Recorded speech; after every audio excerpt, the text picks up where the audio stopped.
And it's really all about the Lord.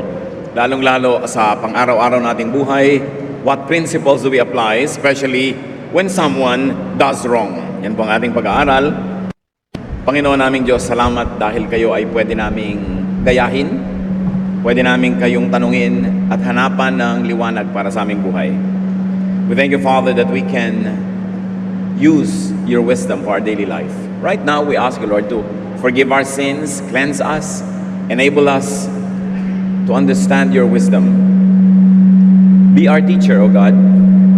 Lead us unto greater knowledge of you. At turuan mo kami, Panginoon,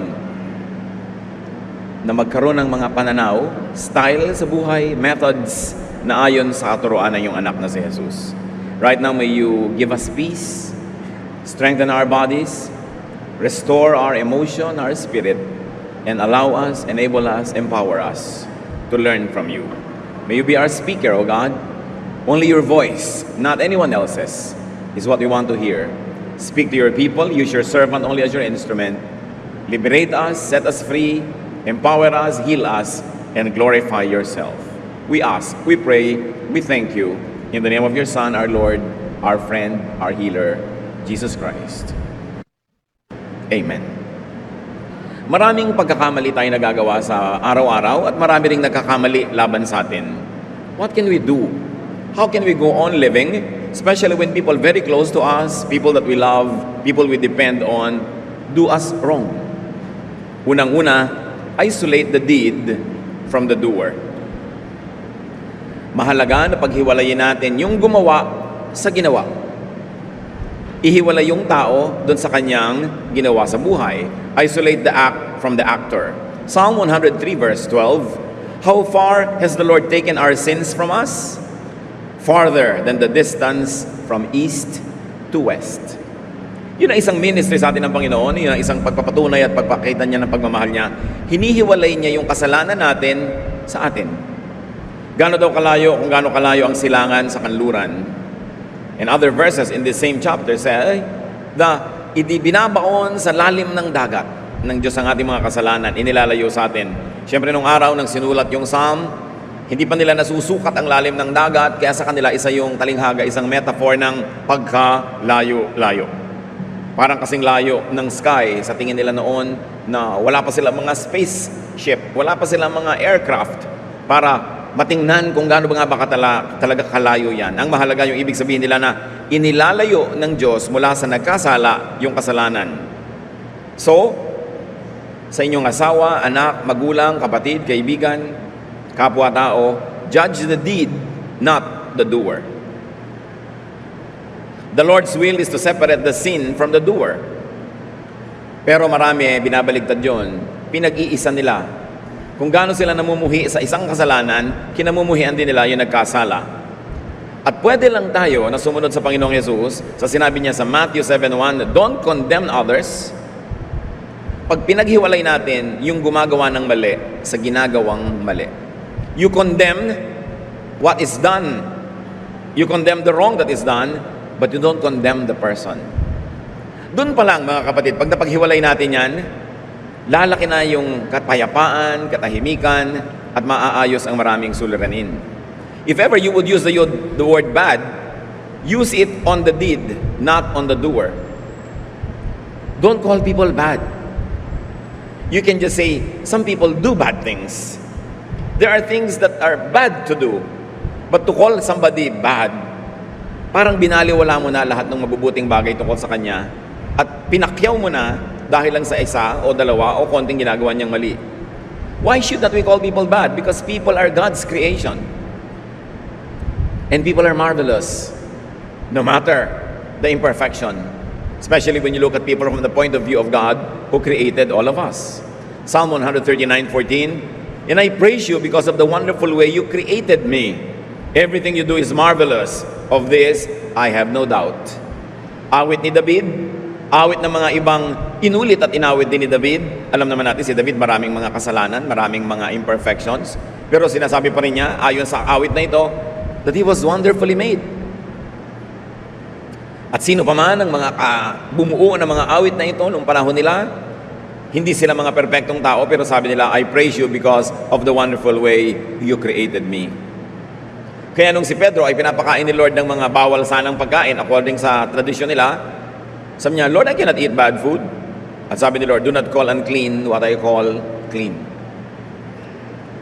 Tao, nakakagawa ng mali, masama yung nagawa, pero hindi yung tao ang dapat nating tawaging masama. Do not say, you are wrong. You might want to say, what you did was wrong. Iba ang dating eh. Kayo man, mag-practice tayo, sinabihan kayo, you are wrong. Ano ang dating nun? Kaysa sabihan kang, anak, I don't like what you did. What you did was wrong. So ang ina-attack, yung ginawa, hindi yung nanggawa.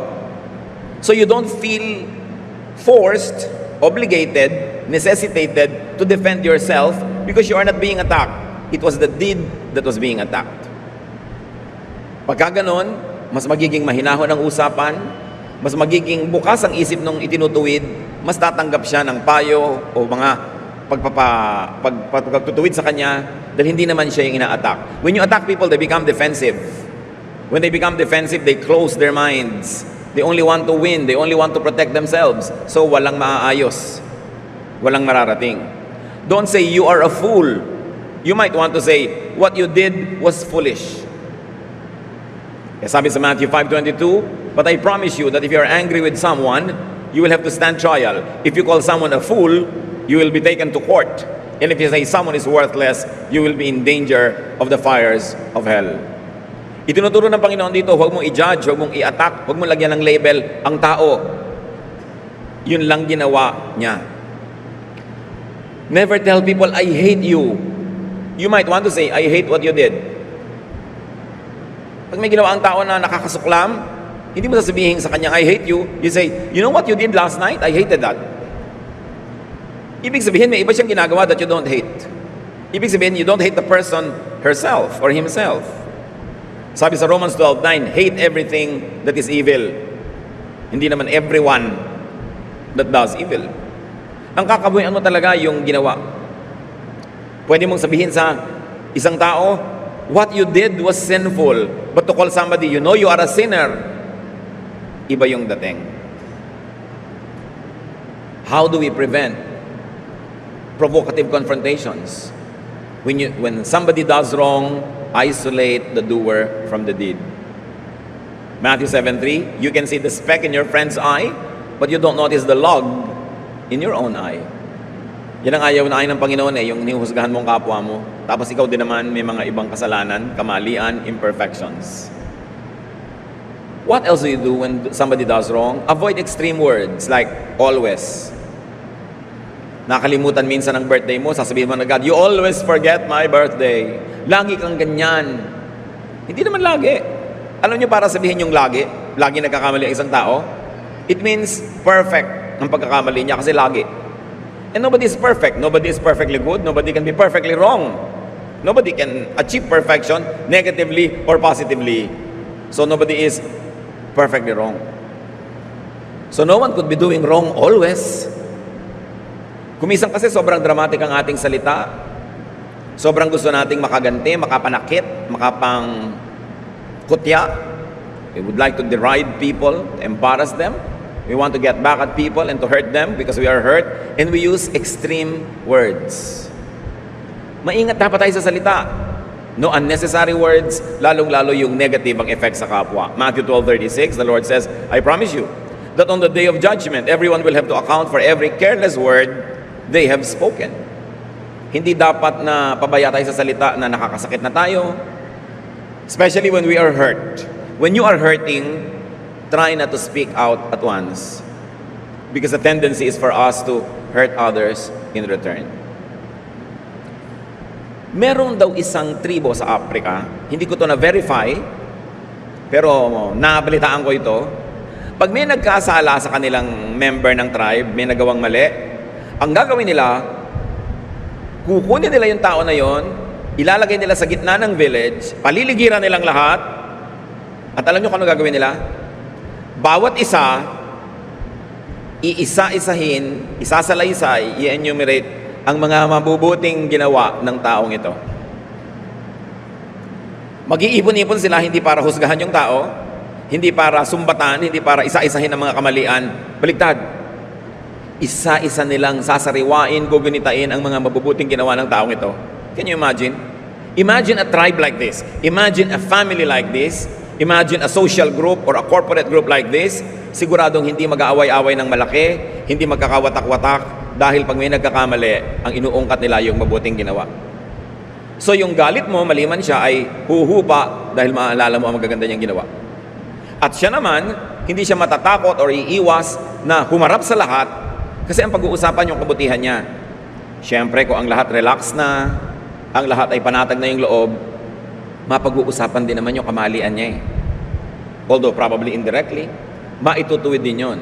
Kasi pag yung assembly, nagtipon-tipon para pag-usapan yung mabubuti niyang ginawa, ang ibig sabihin nun, ang layunin nila, buuin ang tribo, patibayin ang pagkakaisa, tanggapin yung member nila, pagkamat kailangan ituwid. Pero pag nagtipon-tipon tayo para ang pag-usapan na yung kamalian, isa-isahin ang kanyang mga mali at pangit na ginawa, ibig sabihin nagtitipon-tipon tayo para siya ihiwalay, ipuwera, para palalain ang ating interpersonal problems, nagtitipon-tipon tayo para siya i-reject, itiwalag, pagalitan, parusahan. Iiwas siya. With a family like that, with a tribe like that, you can be assured that there will be unity and there will be a general reign of peace. So pag may nagkamali, bagamat kailangan pag-usapan yung mali at itama, remember and enumerate the person's good deeds.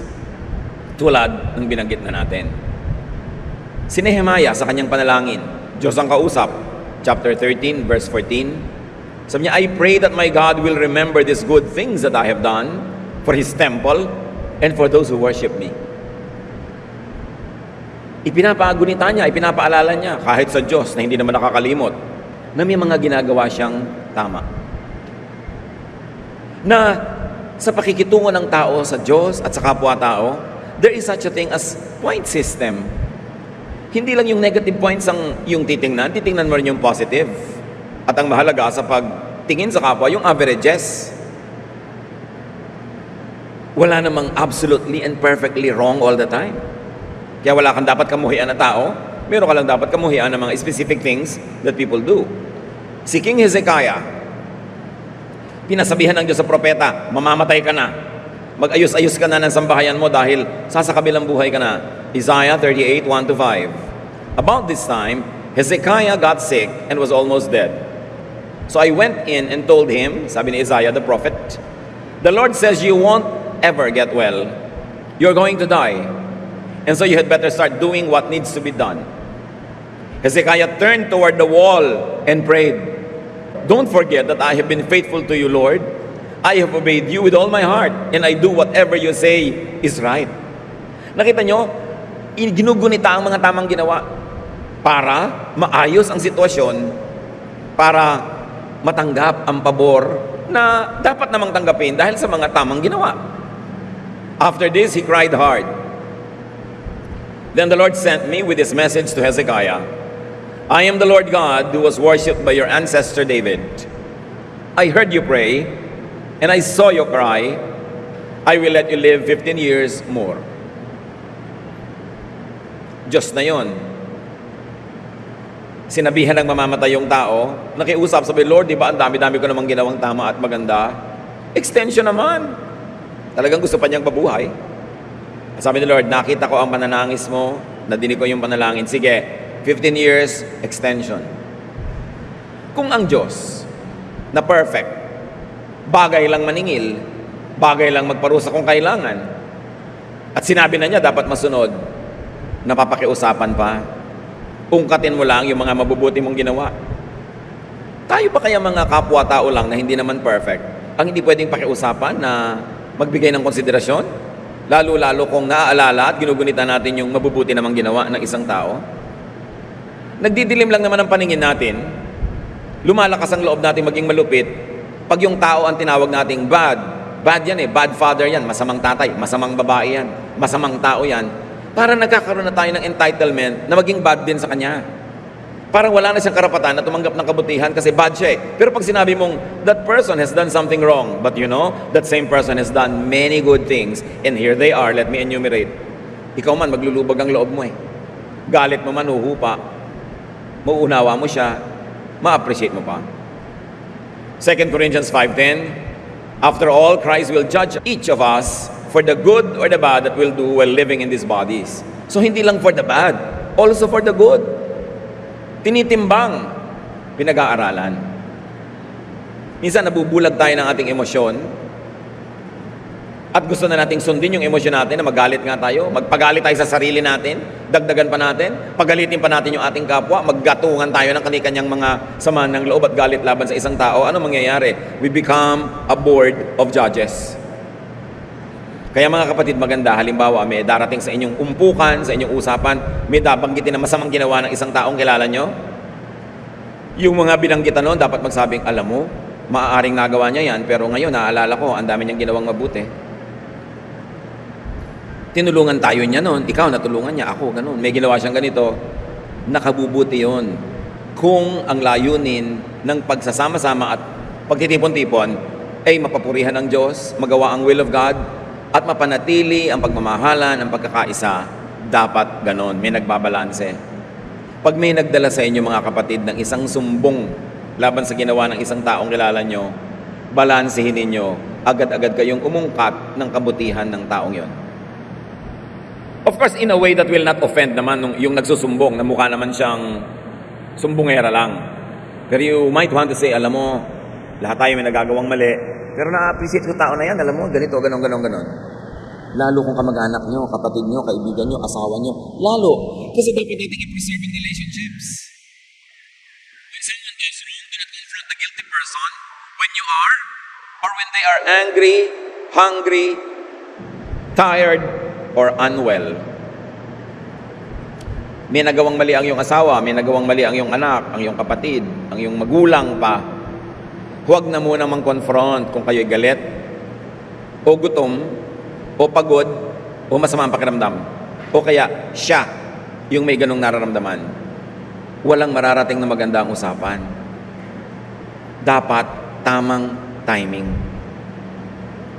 Pag galit na galit kayo, at hinarap nyo ang isang taong sa tingin nyo may ginawang mali, actually ang goal nyo sa oras na yon, makapanakit, makapangbuko, makaganti. Hindi yun ang dapat goal. Lalo't malapit sa inyo, kapamilya ninyo, kabiyak nyo, dapat ang goal, kahit mali ang ginawa niya, ang goal ay manatili kayong united, nagmamahalan, pero maitama yung mali na yon. At kung yun ang malinaw na goal natin mga kapatid, na itama ang mali, kung galit na galit kayo, masama ang pakiramdam nyo, gutom siya, wala kayong pareho sa kondisyon, ipagpapaliban ninyo ang confrontation dahil alam nyo na because of your emotion or because of the physical condition of your body, malamang ang mangibabaw, ang manaigay galit, at mag-away lang kayo, lalala ang sitwasyon, hindi naman yun ang dapat na goal ng inyong pagkikita-kita o pag-uusap-usap. Sabi sa Ecclesiastes 3:1, everything on earth has its own time and its own season. Kaya tatanong mo, tama ba ang timing? Natanungin ko tong anak ko, ba't ngayon lang siya umuwi? Nakaabang ka doon sa bahay niyo, madilim, pagpasok niya, biglang bubuksan mong ilaw. 3:00 na ng umaga, tama bang uwian ng isa anak? Mabuti kung maganda yung mood ng bata. Paano kung laseng? Paano kung pagod na pagod, gutom na gutom? Baka mali na nga yung ginawa niya, ma-provoke pa, malapastangan ka pa. Tama ba na lasing yung asawa mo, i-confront mo sa ginagawa niya? Baka hampasin ka ng sangkalan. Ikaw na nga tong tama, ikaw pa'y nasaktan.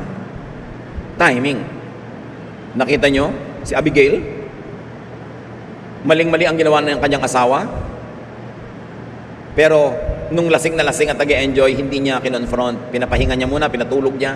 Kinabukasan niya sinabihan ng dapat marinig. Timing is important. Tatandaan nyo, pag sumugod kayo ng wala sa lugar at wala sa panahon, hindi yon ang gusto nyo gawin. Dahil ang gusto nyo ayusin lalo lang gugulo. Pag ang tao nakapagpahinga na, nakakain na, relax na, hindi na siya masyadong irritable. Pwede na siyang makakapa ng katwiran. At malamang aminin niya kanyang pagkakamali at humingi pa ng tawad pag tama ang approach. Don't make people angry even though you are right and they are wrong. Or even though you think they are wrong. Because when you make them angry, you will take away reason from their brain and you will encourage them to do more mistakes.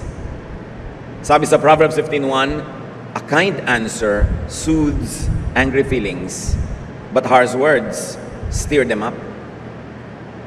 Pag mabait ang pangungusap, nakakapagpalubag ng loob, nakakapagpapanatag. Pero sabi, kung masasakit, mapapait, maaanghang ang mga salitang bibitawan mo, lalo lang magagalit ang tao. And remember, hindi na mahalaga kung siya yung unang gumawa ng mali. Pag mali ang pag-handle mo sa kanya, may mali ka na rin.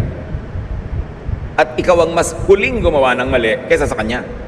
Mas sariwa ang iyong pagkakamali. Naranasan nyo na ba yan, mga kapatid? May ginawang mali sa inyo ang sino mang malapit sa inyo? Talagang mali siya. Pero ang mali-mali ng pag-handle nyo, sari-saring masasakit na salita ang binitawan ninyo, mga hindi kailangan, mamaya kayo pa yung nagsosorry. Tapos baka kalita ka, teka, di ba ikaw ang may mali dito? Ba't ako yung nagsosorry? Oo nga, ako yung may mali nung una, pero ikaw ang may huling mali. Kasi ang sakit mo magsalita. So ako na ngayon ang nagdaramdam. Ako na ngayon ang magagalit. Ikaw na ngayon ang mag-sorry sa akin. Gusto nyo ba yun? Kayo na yung nagawa ng mali, kayo pa yung magsosorry? So dapat mahinahon. Ipagpaliban ang gusto nyong ipahayag. Ganyan din yung namamalo ng mga bata eh.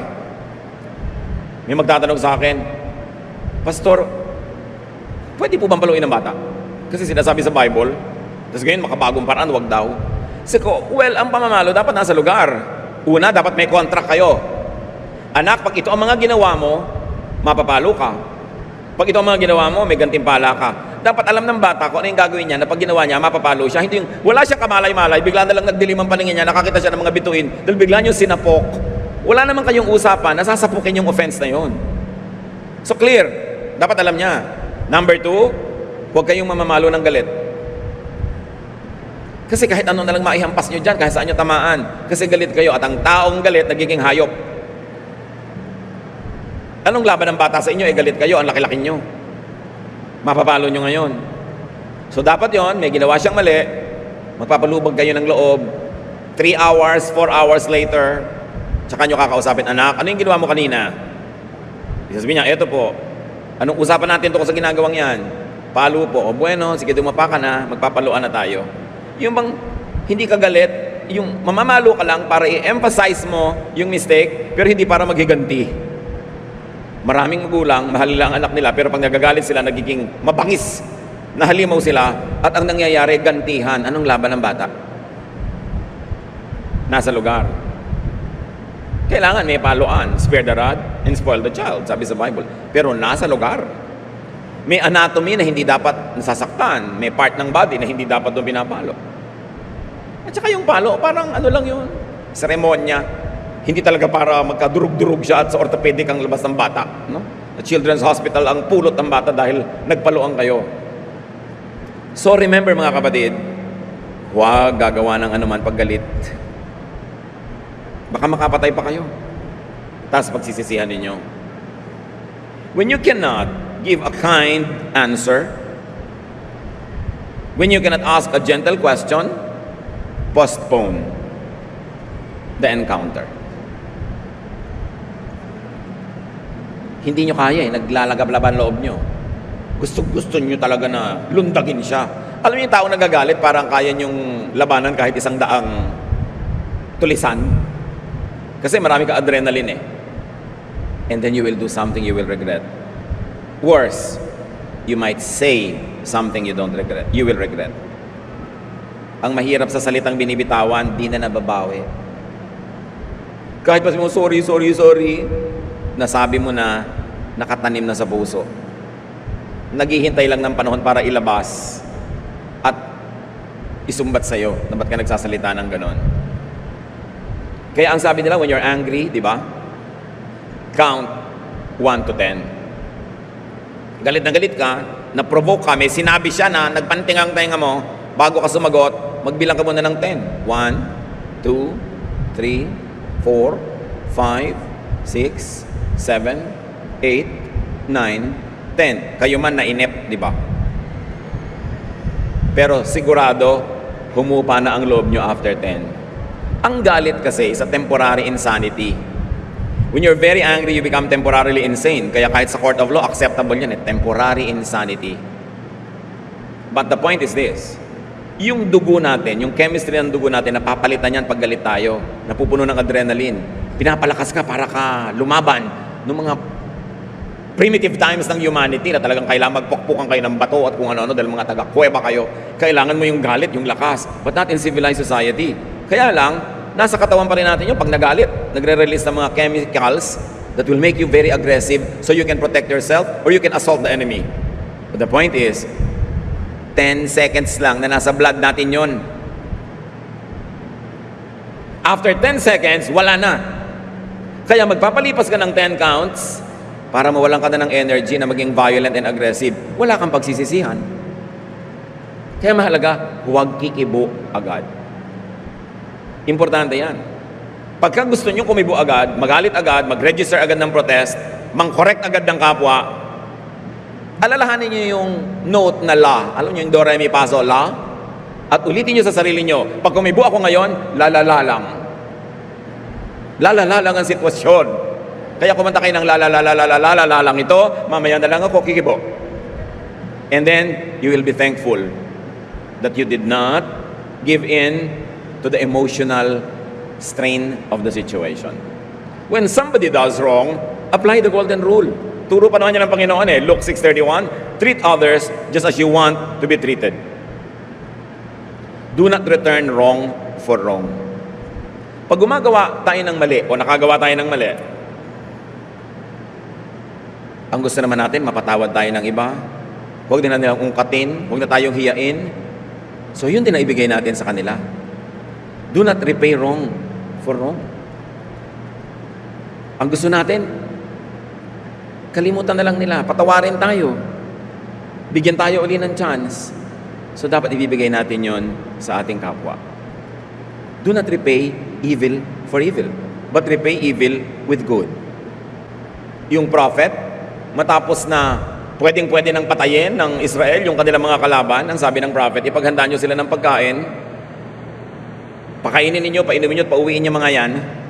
Ganun nga ang ginawa ng hari, sinunod ng prophet. The kindness taught and led by the prophet softened the enemy. At tumigil na sila ng ka-attack at kagigera sa Israel. Sabi nila, ay mabait naman pala sila, ay mabuti naman pala sila. Tandaan nyo ito, the best way to win over an enemy is to turn them into a friend. Don't empower your enemy. And you know what empowers your enemy? Anger. Huwag niyong gagalitin ang isang tao dahil pinalalakas niyo siya dahil nagpapalakas ang galit. Lalo siya ang kalaban niyo, iinisin niyo, gagalitin niyo, lalo siyang lalakas para sirain ka. But a gentle word turns away wrath, di ba? Kindness will beget kindness eventually. So apply the golden rule. And forgive. Utos, therefore sundin, pero hindi lang dahil utos. Kasi yun ang makakabuti para sa ating mga relasyon. Pag may mga mag-asawa nagse-celebrate ng 50 years, may tinatanong, ano pong secret nyo? Bakit kayo nagtagalan? Siguro perfect husband yung husband. May perfect husband ba? Meron lang mapagpatawad na wife. Kaya nagtagal. At ganun din yun. May perfect wife ba? Wala. Meron lang mapagpatawad na husband. Kaya nagtagal. Naghiwalay. Ang dahilan yun din. May nagkamali. Walang nagpatawad. Kasi lahat naman nagkakamali. So ang sikreto, para magtagal, hindi maging perfect. Kasi walang perfect. Magpatawad pareho. Yun lang ang pinagtatagal. So forgive. Colossians 3:13, put up with each other. Ibig sabihin yan, pagtiyagaan nyo ang isa't isa. And forgive anyone who does you wrong, just as Christ has forgiven you. Forgive, but do not forget. Remember, so you won't be victimized again.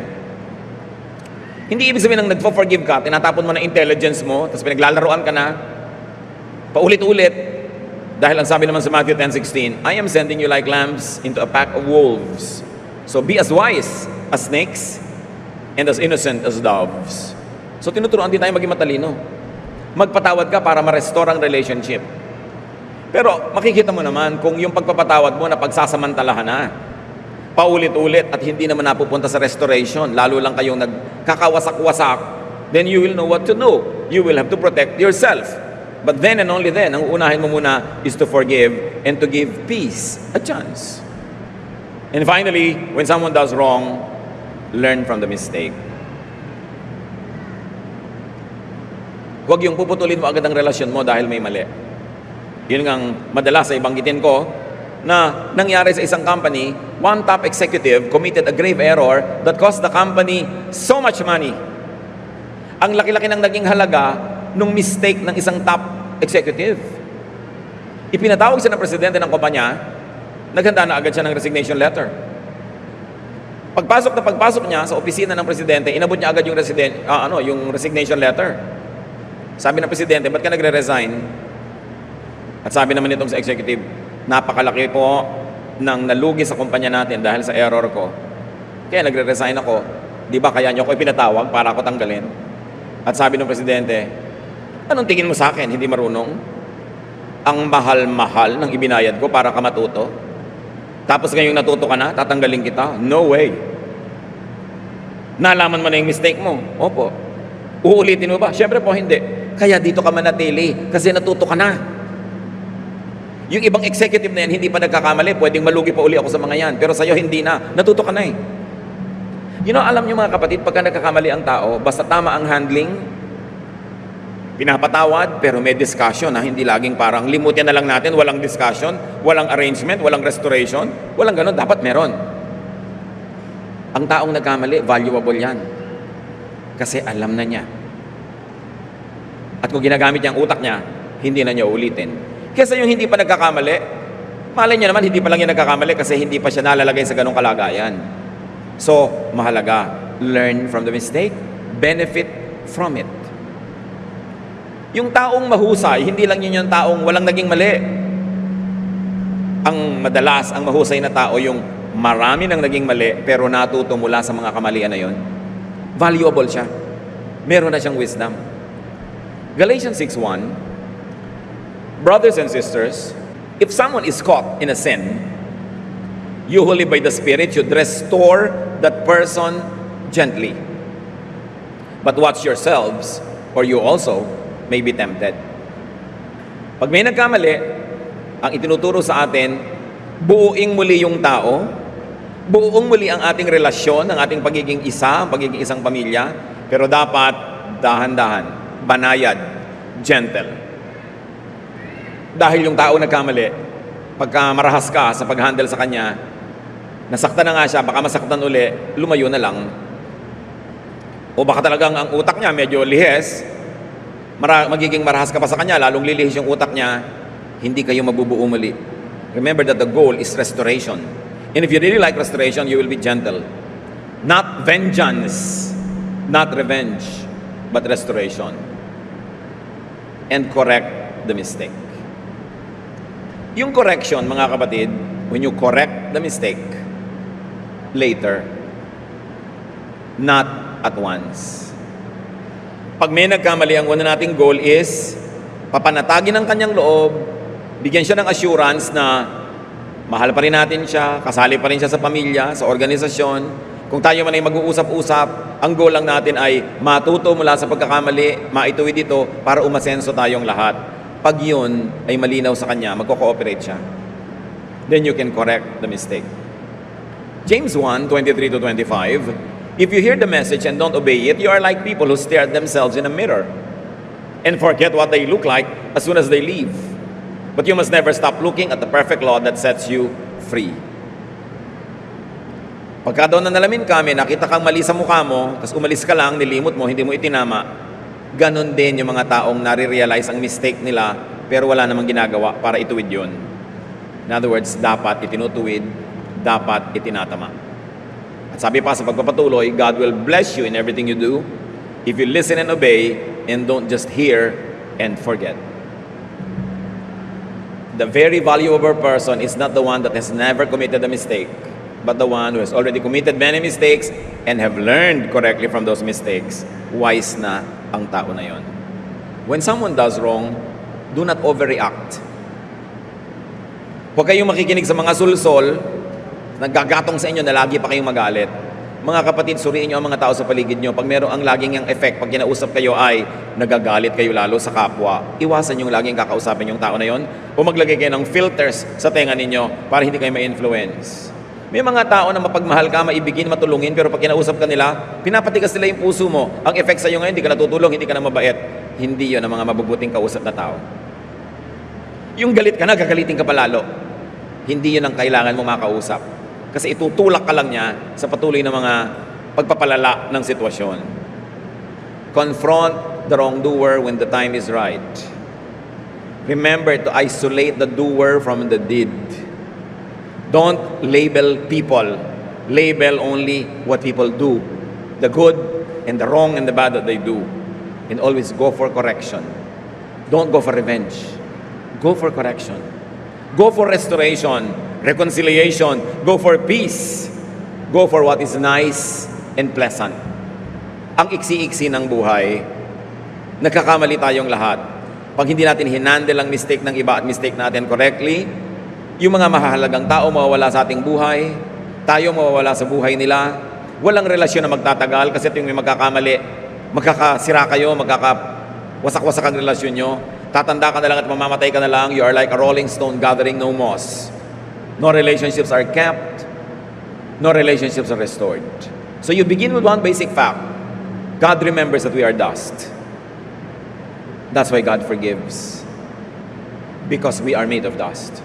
Think of that about your spouse, about your son or daughter, about your mother or father, about your daughter-in-law, your mother-in-law, your in-laws.